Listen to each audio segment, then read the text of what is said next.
This is ChangeMakers with Katie Gore, finding the right solutions for the affordable housing community. Tess Hembree is this week's ChangeMaker. As Executive Director of the Council of State Community Development Agencies, Tess leads advocacy efforts for state-level community development and affordable housing initiatives. With nearly 15 years of experience, including a decade in leadership at NAHRO, she has played a key role in securing policy victories for affordable housing. Tess, welcome to the podcast. Thank you so much. Thank you for having me. It's an honor to have you here, and I first want to talk about your impressive career right off the bat. You have done so much in the spheres of advocacy, government relations, affordable housing. I really want to hear, though, how you got started in this career. Can you share a little bit about your journey into this industry with us? Like a lot of people in the field of housing and community development, I kind of stumbled my way into this career that I love so much. I moved to DC in January of 2009, and it was sort of a haphazard, spur of the moment kind of decision that I made, but it ended up launching into this really amazing career that I've had. When I moved to DC in 2009, I started working with Advocacy Associates, which is a small boutique advocacy firm that does work with Hill Days when groups like NAHRO or COSCDA come into DC and their members go up to Capitol Hill. They schedule visits for them, but they also provide a lot of policy work. So when I moved to DC in 2009, they hired me on initially as a temp worker, but then they needed somebody to fill in for housing and community development issues for one of their clients, which is the American Planning Association. So I had a background in politics, a political science degree, and I started working with them on housing and community development, and it just felt like a really, really good fit. So I worked with them for a long time. In 2013, we took on NAHRO as a client. So I did a lot of part-time work with NAHRO back in 2013, and then I moved in-house to NAHRO in 2018. And then tomorrow is my 1-year anniversary of taking over as Executive Director of COSCDA. So my initial few roles, I was focusing on government relations and legislative work, but this role I've taken over as Executive Director of COSCDA. It's been a really fun and different transition. And it does sound like a pretty linear path for my career, but before I moved to DC in 2009, I had been working just the job that I could find out of college. So I was working administering 401k plans in Seattle, and had a friend who called me up one day in September of 2008 and said that he had a friend who was leaving a house in DC, and they were looking for somebody to fill the room. So I didn't love my job in Seattle. It wasn't what I wanted to be doing. I had initially wanted to be a journalist, a political reporter. And once I graduated, I just took the first job I could find. And when he called me up, I was like, the rent is cheaper in DC than it is Seattle. So I, spur of the moment, decided to quit my job and move to DC, and the rest is history. Well, I know you from your decade-long leadership at NAHRO, and that's where I first met you. And you really did some impressive things related to policy and legislative success.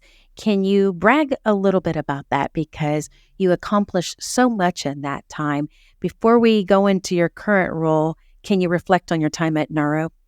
Yeah, absolutely. I got really lucky to land at Advocacy Associates because I learned so much from Stephanie Vance and Jason Jordan, who are the partners at Advocacy Associates. Stephanie taught me pretty much everything I know about advocacy, but she also instilled in me this deep belief in constituency-based advocacy and the power that each of us have to utilize our own voice to affect change. And Jason taught me a lot about community development and housing and the impact on the policy role, but Stephanie really did help me understand how important constituency-based advocacy is. And I got really lucky when I moved over to NAHRO because I had some really great people who believed in me and mentored me, like John Boehm, Adrian Todman, Sunny Shaw, Jennifer Keogh, Patricia Wells. I think most of them have been on the podcast. They really uplifted and believed in my theory that we could be better as an organization if we create a culture, an enduring culture of advocacy at NAHRO. And that's something that I think I left behind at NAHRO when I left last year. And I'm really proud of the work that we did. So John Boehm and I, we really started this process of building this culture of advocacy. One of our main things we did, what we focused on, was what we called August advocacy. It was a pretty basic premise. We had one topic each week, because NAHRO members, they administer pretty much every HUD program there is. And depending on the size of the agency, what it is that they do specifically, they may be focused more on public housing or vouchers, or maybe they're utilizing home dollars in a really cool way.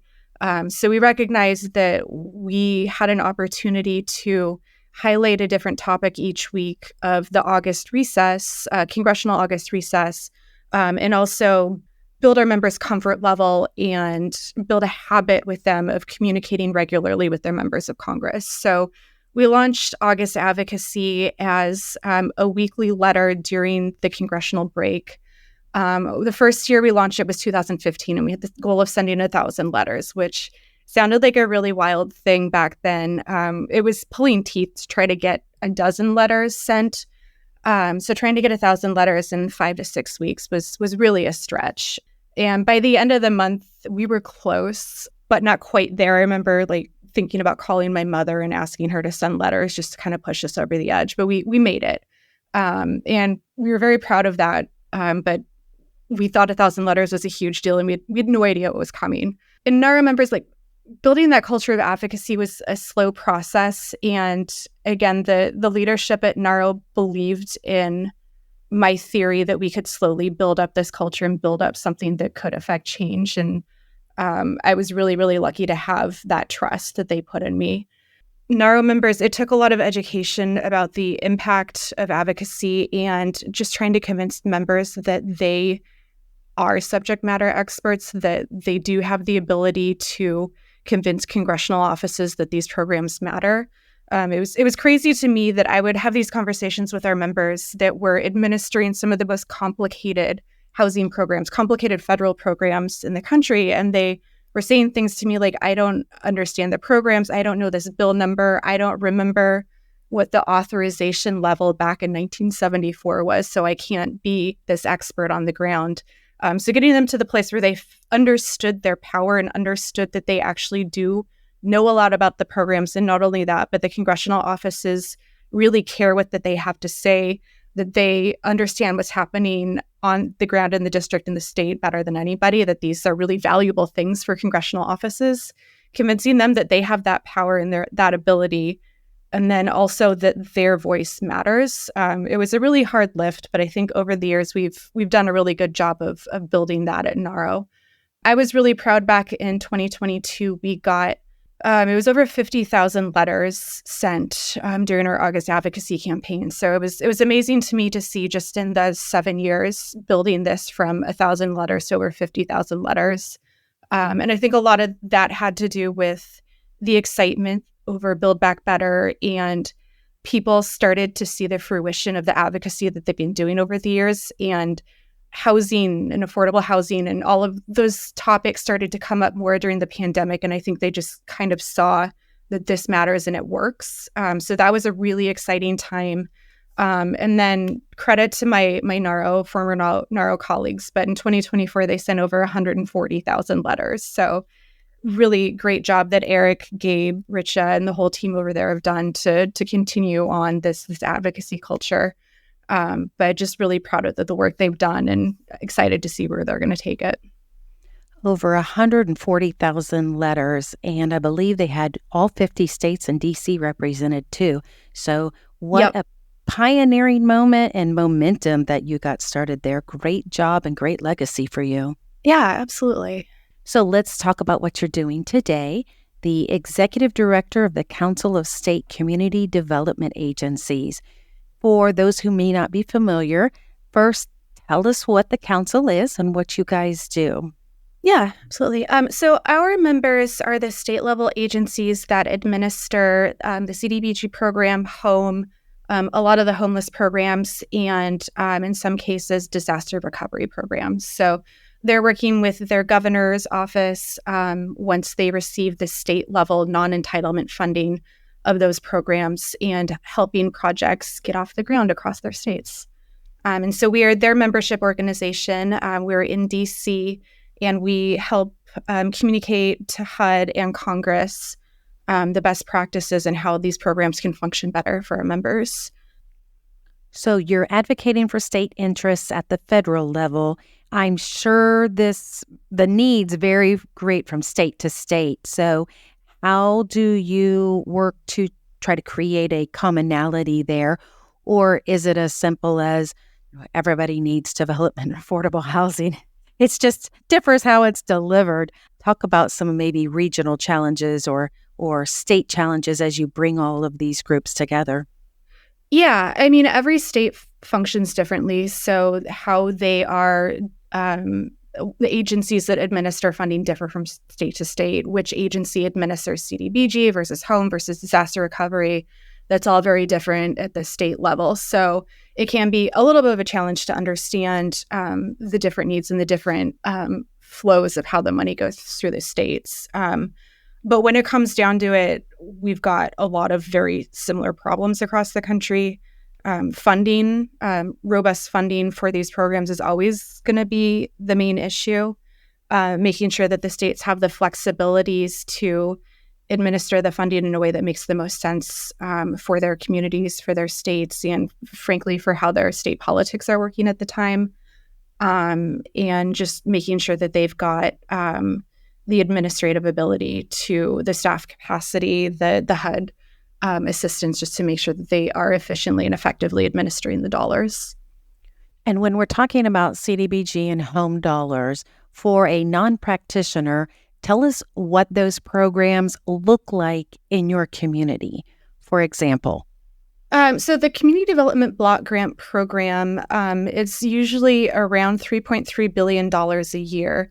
And this money is dedicated to a handful of eligible uses that benefit low to moderate income areas.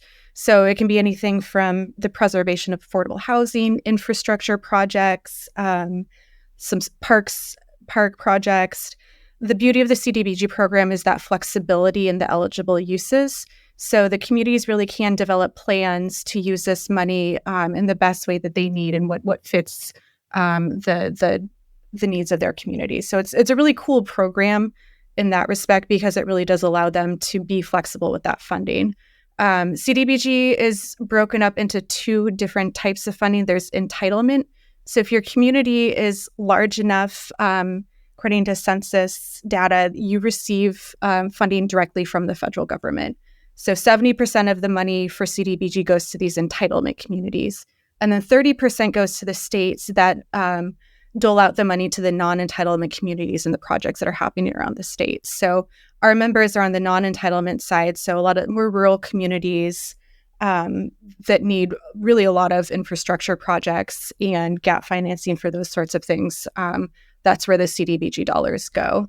Home is broken down into a similar way with entitlement and non-entitlement communities. But the home program is the only federal block grant program that's dedicated solely to the production and preservation of affordable housing. So it's a really, really critical program that's unfortunately been cut over the years, really when we need it the most. But it does a really good job of especially providing gap financing for affordable housing projects across the country.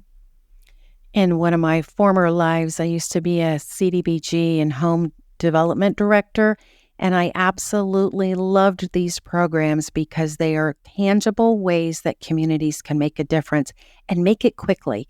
We're talking not like a pipeline of 5 to 7 years, even though that can happen with new construction, but we're talking, like you said, playgrounds, sidewalks, removal of slum and blight properties, tackling areas that private development can't get into. It's an amazing tool for communities. And it's one of the most transformational ways that cities and towns can make a difference. I think that it is not just the flexibility and the regulation part of it, but it's just such a phenomenal change agent for a town. So crucial role that you're doing here, advocating for interests. One question that I have that I was thinking about as you were describing this is, what are some of the biggest policy issues right now that you're confronted with that's either threatening for the stability of people who use this funding stream or just other policy dynamics? Is there something on the radar that you're watching that would make an impact for or against these programs? Yeah, I mean, there's with CDBG and home, the block grant programs are always going to be at a funding risk when we're talking about budget caps or tight fiscal constraints. Just the way that the transportation HUD budget is drafted and exists, because the voucher program and the public housing operating fund, these are not entitlement programs. So the funding that is required to ensure that everybody who's currently receiving a voucher receives it next fiscal year, the funding that is needed to operate public housing on a very basic level, those things aren't guaranteed from year to year. It's part of the annual appropriation. So as rents grow, the cost of the voucher program skyrockets. Inflation, labor, materials that keeps public housing operating, as those costs go up, so do the cost of running the public housing program. So those budgets have been increasing over the years, but the rate at which they are increasing the overall allocation for the transportation HUD budget that Congress is doing hasn't quite kept up. So the home and the CDBG program, those are two of the only buckets of money that they can pull from in the transportation HUD budget to fill those gaps without making people homeless, basically. So anytime we have a conversation like we're having right now, where we've got a budget cap that we're facing and talking about constraining overall spending, CDBG and home specifically are at risk because appropriators, they have a difficult decision to make, and usually those are where some of the money comes from. Luckily, CDBG, we've seen it stay consistently funded over the years. It's a very popular program with mayors and elected officials. So it's mostly managed to stay consistent, but home has really taken a lot of the cuts, especially since fiscal year 12 and just through. So it's something that I always keep an eye on. I'm always fearful of when we're talking about tough budget climates, because I've seen the impact those programs have, and I understand the reality that appropriators have when they're drafting these budgets. We're speaking with Tess Hembree, the Executive Director of the Council of State Community Development Agencies, and I want to dive into the work your organization is doing for state agencies, but we'll have to wait until the next time. In part 2, Tess will share her enthusiasm for the future of COSCDA. And I'm also just really excited to see where we can grow with our membership and take a look at different opportunities in the disaster recovery and homelessness realm to bring in more people into the fold and build COSCDA out.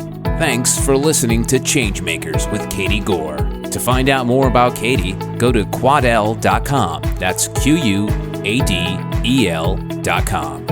This has been a production of Forbes Books Radio.